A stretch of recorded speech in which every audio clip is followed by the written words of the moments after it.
jadi. Habis ini kita langsung saja bergabung sama Mas Gun-Gun kalau gitu. Selamat sore Mas Gun-Gun. Selamat sore, Mas Edo ya. Iya, Yes. Mas Gun-Gun. Dengan Mbak siapa? Pocut di Pocut sini. saya. Oke, Mbak Pocut Pocut ya. Kamaral. Mas Gun-Gun, Yes. terima kasih banyak sudah mau meluangkan waktu bareng sama kita di sini. Sama-sama. Ya, ini kan kabarnya baru saja diinformasikan tadi siang, Mas Gun-Gun, soal mundurnya Pak Hasan Nasbi nih. Sebenarnya kita pengen, kalau misalnya alasan mundur mungkin kita akan nanya langsung ke Pak Hasan Nasbi gitu ya. Tapi dari kita pengen tanya dari sisi seberapa krusial posisi ini digantikan sama yang lain. Seperti apa saat ini posisi kantor komunikasi pemerintah untuk ada perubahan jabatan kepemimpinan gitu, Pak Mas Gun-Gun? Ya, menurut saya memang ini perlu pembenahan ya. PCO ini kan komunikasi level tinggi sebenarnya. Kenapa? Karena presidensial, sifat komunikasi presidensial itu ada 3 ya. Pertama itu karakternya itu otoritatif, official yang kedua. Kemudian yang ketiga direktif. Itu 3-tiganya butuh orang yang punya chemistry kuat dengan presiden.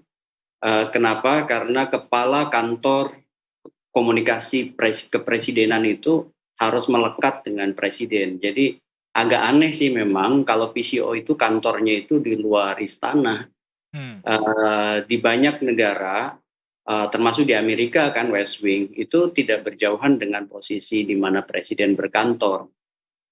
Kenapa? Karena harus ada FCR namanya, finding, conclusion, recommendation yang diberikan kepada presiden, atau sebaliknya presiden memberikan arahan, narasi, kemudian information role yang harus dimainkan oleh teman-teman para jubir yang tentu tahu persis pemikiran dan arah tindakan presiden mau kemana.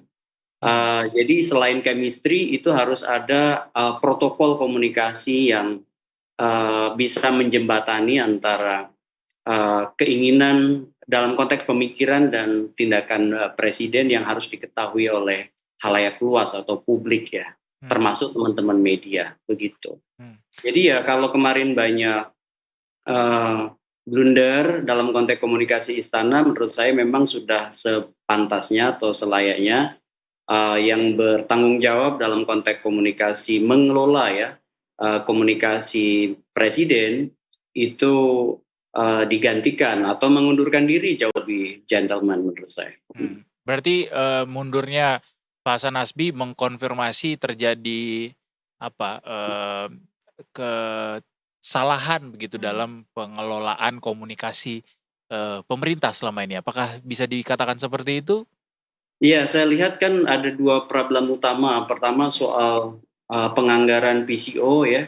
Kemudian yang kedua saya lihat soal prioritas kelembagaan yang apakah ini bisa menjembatani ya gapnya dengan presiden atau tidak. Karena saya lihat itu 2 hal yang tidak terjembatani dengan baik tuh di era PCO-nya Pak Hasan Nasbi. Maksud saya, Pak Prabowo, kalau kemudian kita mau melihat krusialnya komunikasi di istana untuk kemudian bukan hanya sekedar diseminasi ya informasi ke khalayak, tapi juga mengontrol potensi-potensi kerusakan yang disebut damage control ya dalam konteks penanganan komunikasi pemerintahan, khususnya lebih spesifiknya lagi adalah istana, presiden maksud saya.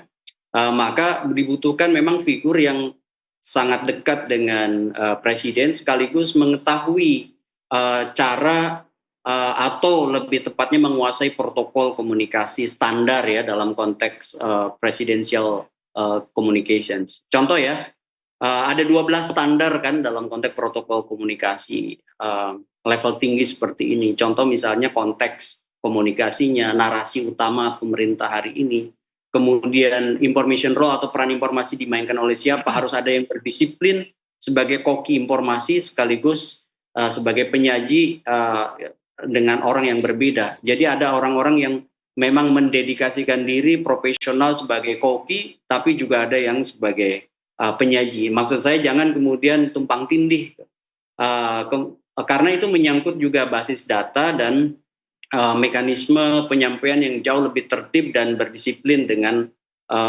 peran-perannya masing-masing. Kemudian contoh lain dari 12 protokol itu apa yang boleh dan tidak boleh dilakukan. Ini menyangkut CPM ya, atau Communication of Privacy Management. Jadi mana yang bisa dibuka dan mana yang tidak, tentu ini butuh strategi yang khusus ya. Kemudian juga menyangkut siapa yang terlibat ya dalam proses komunikasi tersebut. Nah ini banyak item ya, kalau kita diskusikan bisa panjang, tapi intinya sebenarnya bagaimana seorang kepala PCO itu mampu dekat ya, terbangun chemistry-nya dengan presiden, kemudian juga kesehariannya tidak jauh atau mungkin presiden melibatkan begitu ya, seperti posisi Mensesnek atau posisi sekretaris kabinet. Jadi apapun yang kemudian menjadi poin krusial dari isu yang bergulir itu menurut saya PCO harusnya sih dilibatkan untuk kemudian tahu dan bisa memitigasi ya langkah komunikasi publiknya, karena ini kan bicara tiga hal mendasar nih: komunikasi publik, komunikasi politik ya, sama komunikasi organisasi di internal ya. Ini basisnya kan manajemen data, manajemen komunikasi, sama manajemen birokrasinya itu harus dibenahi. Kalau enggak ya sama aja, ganti orang juga tidak akan berdampak pada perubahan signifikan. Jadi pertama itu presiden menurut saya harus jelas nih PCO ini mau dikemanakan. Ya ini kan lahir di era akhir Pak Jokowi ya. Artinya pada saat Jokowi di penghujung kekuasaannya bikin PCO gitu.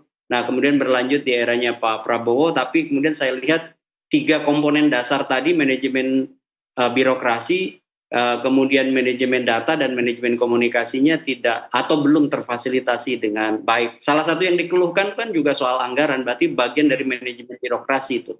Kemudian positioning PCO, kenapa harus di luar istana? Harusnya melekat di dalam istana. Ya, seingat saya dulu dari sejak jubirnya yang Gus Dur ya, kemudian jubirnya Pak SBY, itu sudah mulai bagus tuh.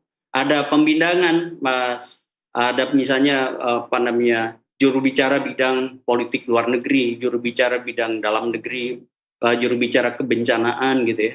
Kemudian juru bicara itu setingkat stafsus ya atau apa ya, yang kemudian tidak mengalami yang disebut dengan communication gap dengan presiden. Setiap pagi harus ada briefing dengan presiden, apa yang kemudian presiden ingin sampaikan kepada halayak luas, dan itu basisnya adalah FCR gitu, finding, conclusion, recommendation. Dan ada manajemen isu, manajemen krisis yang reguler dilakukan sehingga kemudian bisa memitigasi potensi-potensi masalah begitu.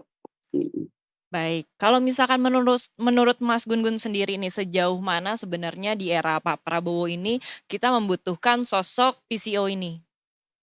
Menurut saya PCO tuh penting ya, kelembagaannya itu penting. Cuman kalau hanya sekedar aksesoris ya menjadi tidak penting, tidak fungsional, hanya sekedar ada. Kalau mau difungsikan sebenarnya bisa sangat membantu pemerintahan untuk mengatasi bottleneck ya. Karena kan ada narasi utama pemerintah biasanya itu kalau di eranya Pak Jokowi itu dulu pernah mengeluarkan impres soal narasi tunggal pemerintah begitu ya, dan itu diorkestrasi oleh Kementerian Komunikasi dan Informatika dulu, sekarang menjadi Komdigi. Tapi untuk khusus spesifik presiden memang seperti West Wing di Amerika itu kan ada tenaga-tenaga profesional komunikasi dari berbagai bidang, public relations gitu, kemudian media relation, government relation, yang ahli-ahli menyangkut masalah itu yang kemudian dikumpulkan menjadi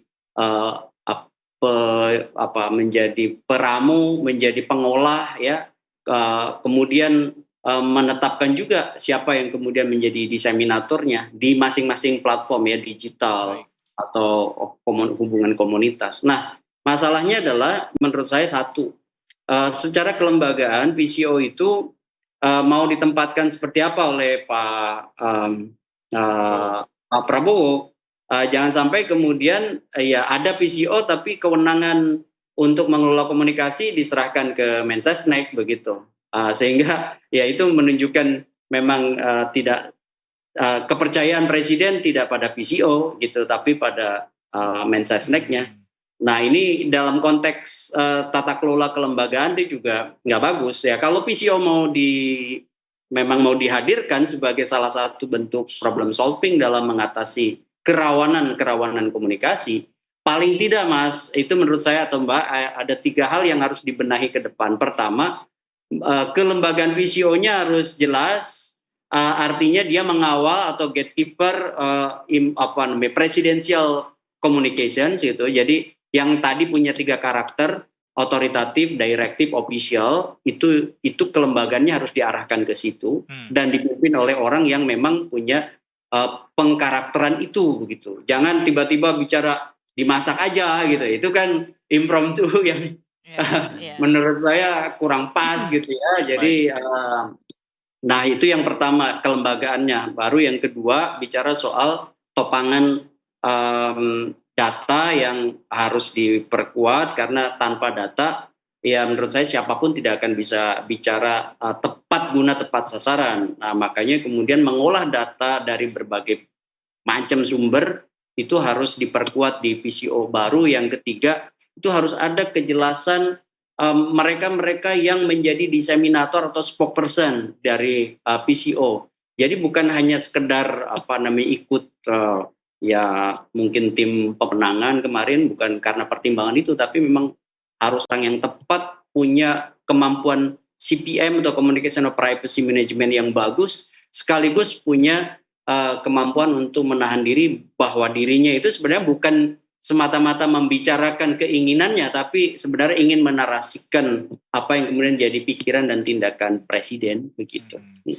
Mas Gun, tapi Mas Gun melihat apa yang terjadi saat ini dalam komunikasi pemerintah, apakah punya tantangan yang berbeda dengan pemerintahan sebelumnya, mengingat beberapa masalah komunikasi yang terjadi sebelumnya dan sempat juga diakui sama Pak Prabowo begitu? Apakah ada tantangan yang berbeda di pemerintahannya Pak Prabowo dalam hal komunikasi, Mas Gun-Gun? Tantangannya jelas ya, perbedaannya juga cukup signifikan. Kenapa? Karena sekarang dari sisi kelembagaan di kabinet Pak Prabowo aja jauh lebih besar kan, jauh lebih gemuk. Maka pasti problem lintas sektornya itu jauh lebih kompleks lagi, lebih kompleks dan banyak paradoks gitu ya. Karena harus mengambil sumber dari macam-macam kelembagaan yang membengkak begitu luar biasa daripada eranya Pak Jokowi dari 34 menjadi lebih dari 100. Kemudian yang kedua ya kecepatan informasi juga kan menjadi tantangan yang jauh lebih berubah dengan kehadiran macam-macam saluran ya komunikasi ya, termasuk digital begitu yang intensitasnya gitu ya itu semakin tinggi, terkait juga dengan penetrasi internet yang semakin tinggi. Kemudian yang ketiga tantangan lainnya adalah ini kan saya lihat gaya Pak Prabowo dengan gaya Pak Jokowi itu berbeda. Pak Jokowi itu orang equalitarian style ya, orang yang kecenderungan irit bicara, tapi lebih menekankan pada hubungan antar pribadi di balik panggung. Pak Prabowo sebaliknya orang yang dynamic style ya, jadi dia tampil di muka ya, dan seringkali di saat pidato-pidato itu kan banyak letupan-letupan dari seorang dynamic style ya, dan letupan-letupan termasuk diksi-diksi yang mungkin bisa aja mengagetkan publik, bisa aja kemudian butuh penjelasan lanjutan. Maka PR eranya Pak Prabowo dengan PR eranya Pak Jokowi pada saat tampil di muka publik itu menurut saya akan jauh lebih menjadi tantangan ya bagi orang-orang yang menangani komunikasi di era Pak Prabowo gitu. Pak SBY itu kan orang the structuring style ya, lebih terorganisir dalam konteks public statement dan kecenderungan hatinya lebih tinggi. Baik. Nah, tiga gaya ini aja udah berbeda. Maka penanganan orang equalitarian, orang dynamic, kemudian orang destructuring style itu tentu butuh pendekatan-pendekatan berbeda begitu, Mas. Tapi kita masih butuh PCO ya, Mas Gun-Gun ya? Menurut saya kalau PCO-nya hanya sekedar ada tapi tidak berfungsi, mendingan dihapus, ya kan? Bisa ya, nambah-nambah Iya. beban anggaran ya. Iya, tapi kalau PCO dioptimalisasi lewat tadi sejumlah catatan yang saya sampaikan, ya itu akan membantu pemerintahan Pak Prabowo. Ya sekarang kembali ke Pak Prabowo sendiri, apakah PCO ini dianggap strategis? Menurut saya ya, tidak ada pemerintahan di era sekarang yang sukses tanpa penanganan komunikasi yang memadai. Jadi kebijakan harus selalu dibarengi oleh komunikasi kebijakan yang optimal, karena kalau enggak akan muncul sejumlah paradoks, dan paradoks itu lama-kelamaan akan melahirkan ketidakpercayaan publik pada pemerintah. Gitu. Siap. Ya, siap. Terima kasih banyak Mas Gun-Gun. Sama-sama. Senang banget dapat insight baru lagi dari Yes. Mas Gun-Gun ya soal bagaimana pentingnya komunikasi pemerintah terhadap publik Ya. di tengah era digitalisasi dan juga informasi yang sangat mudah dijangkau sama masyarakat, siapapun bisa bikin narasi gitu. Terima kasih banyak sekali lagi Mas Gun-Gun. Terima kasih Sama-sama, banyak Mas sama-sama, Mas. Gun-Gun. Selamat Melanjutkan sore. aktivitas. Sore.